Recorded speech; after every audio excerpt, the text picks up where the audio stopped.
Nothing is quite so sweet as the schadenfreude of watching Republicans suffer the consequences of their own actions. Please enjoy this video of what happened last night at the town hall of MAGA Congresswoman Harriet Wageman, who defeated Liz Cheney in deep red Wyoming, where Trump won over 45%, the biggest margin in the entire country. Check this out.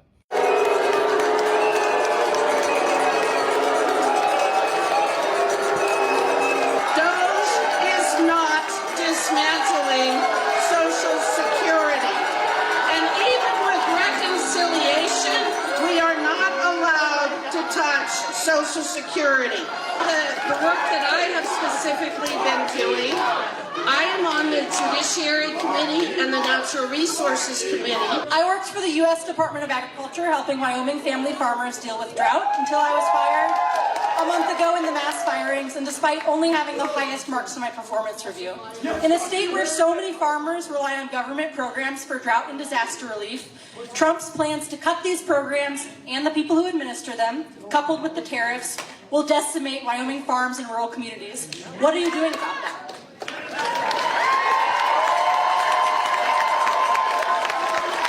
I disagree.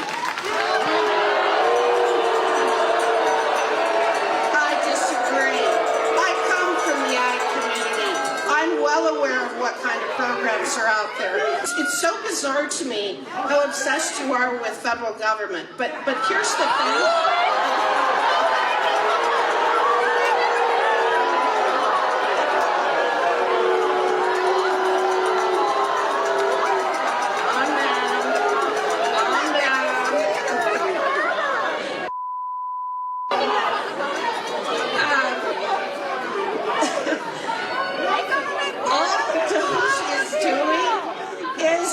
You guys are going to have a heart attack if you don't calm down. I'm sorry. Your hysteria is just really over the top. Hi guys, welcome to my channel, Los React. In today's video, we look at the latest happenings in the town hall meetings, where the mood changed quickly from calm discussions to loud frustration, as the MAGA supporters demanded for answers from their leaders. At these meetings, many MAGA supporters who once backed Trump with high hopes began to show regret for voting for him. They even started heckling their own leaders as they demanded clear explanation about several issues that matter deeply to them.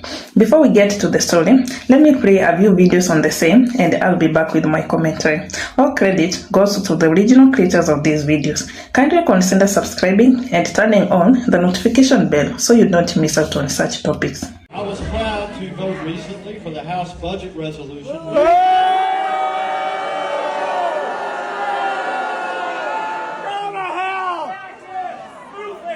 Ladies and gentlemen, here's the deal. Here's the deal. That $36 trillion number is not going away. Why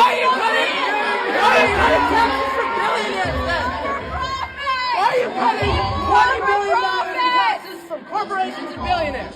We have $37 trillion in debt.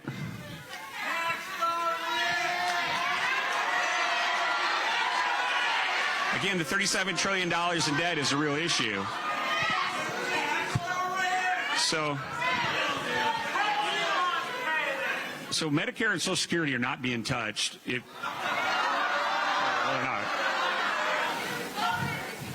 we had the interest, I would walk you through how the reconciliation bills will go and the civics behind it, but that may be a little stretch for right now.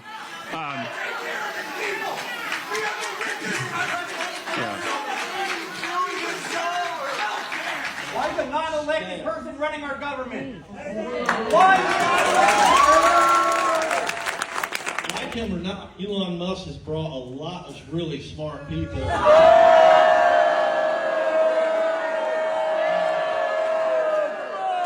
If uncovering waste and fraud was the goal, why hire hackers and not auditors and forensic accountants? We're now seeing that we don't want people to call on the phone to change their direct deposit. Go to a local office. Try to get an appointment at a local office. Right now, you're waiting a month, and we're going to cut more staff This is not right, and we do not want to see Social Security privatized. No. Have you checked the Social Security website lately? It doesn't work. Do your job. Do your job. Do your job. Do your job. Do your job. Do your job. Hey, it's Joe from Georgia. You know all the town halls that have been being held across the United States because Congress, the House of Representatives, has been on a break. So what you do when that happens is the members go back to their communities and they have town hall meetings with their constituents, those who voted for them, those who didn't vote for them, but the concerns that they have in their districts and across the country. So today, the Republican conference has put out that they don't want their Republican congresspeople having town hall meetings in person with their constituents. Now, see, they only think their constituents are the people who voted for them. And they think, you know, they would be friendlier to them. That's what they want. But what they need to understand is they pissed everybody off. So you have Republicans and Democrats who are there, you know, raising their voices. But don't you think it's kind of chicken shit to where you're telling Republican congresspeople, don't talk to your people. Don't talk to the people who voted for you. Folks, this is what you need to remember next year in 2026 when the election happens. These are the people who didn't want to come talk to you because they knew that they're doing a crappy job and they're supporting someone who is destroying America. So get ready for 2026 and make sure you can call them constantly. Don't let them off the hook, folks. Just because they won't come see you, you make sure they hear from you. But all I can say is you Republicans, you're a bunch of cowards. You're a bunch of cowards. Many MAGA supporters in the crowd shared that now they wished they had not supported Trump. They talked about how, during the campaign, Trump promised to bring positive change, take care of the veterans, and support everyday Americans. However, as time passes, these supporters feel that many of these promises were not kept. The same people who once cheered and supported the idea of a better future were now calling out their leaders for not delivering on those promises. A topic that has been raised is the treatment of the veterans. Many of the people at the meeting were veterans or came from families with a long history of military service. They spoke about the sacrifices made by those who serve in the military. They expected that their services would be honored with real help and care.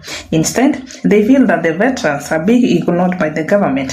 The question, why are our veterans being left behind, was heard again and again as supporters called out for real actions to support those who had given so much for the country. The recent cut in the government support for farmers raised strong emotions.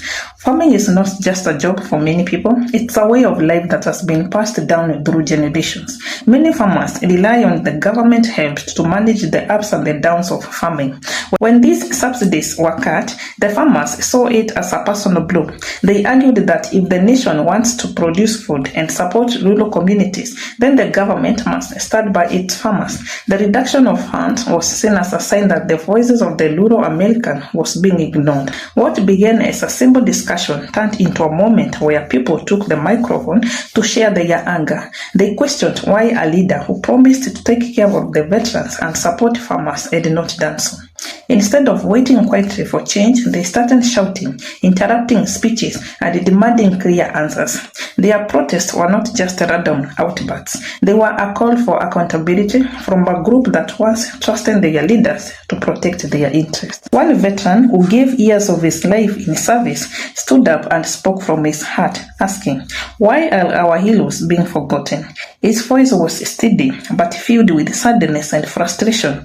This question touched many in the room, as the veterans and their families felt that their sacrifices were not being properly recognized. They did not want to be seen as a forgotten part of the country. One farmer shared his story explaining how farming already is a tough job with many challenges like bad weather and rising costs. Without the extra help from the government, he struggles even more. The anger and sadness in the room was clear. The supporters who once cheered for Trump's bold promises now felt betrayed. Their voices raised in protests were not meant to be disruptive for the sake of chaos. Instead, they were a plea for respect and proper care. They believed that if a leader makes promises, those promises must be kept. The town hall meetings became a moment where the people showed that they would no longer stay quiet when their needs were ignored. This moment of protest at the town hall is important not only for the people who are there, but also for the nation as a whole. It shows that there is a growing demand for accountability from the leaders. When promises are broken, people have the right to ask for explanations. They are standing up for themselves and for the values they believe in. They remind us that a government should always be a true servant of its people, working for the benefits of everyone, not just a selected few. Looking at the bigger picture, this town hall meeting is a sign of changing times in American politics. The old ways where leaders were rarely questioned are being replaced by a new era of direct conversation between the government and the people. More and more citizens are using their voices to demand transparency and honesty from those in power. They are no longer willing to wait patiently for change. They want it now. Their actions show that they are ready to take part in shaping the future of their country, and that they expect the same commitment from their leaders. This meeting was more than just a gathering. It was a turning point. It was a moment when people said, enough is enough. The simple, repeated message was that no matter who is in charge, the people must be heard. When leaders fail to keep their promises, the voices of the people will rise up, demanding a change in the way things are done. This is a lesson for all those in power. Listen to the people and take their needs seriously, or risk losing their support. That's it for today's video. Let me know your thoughts in the comment section below. Thanks for watching. I'll see you in the next one.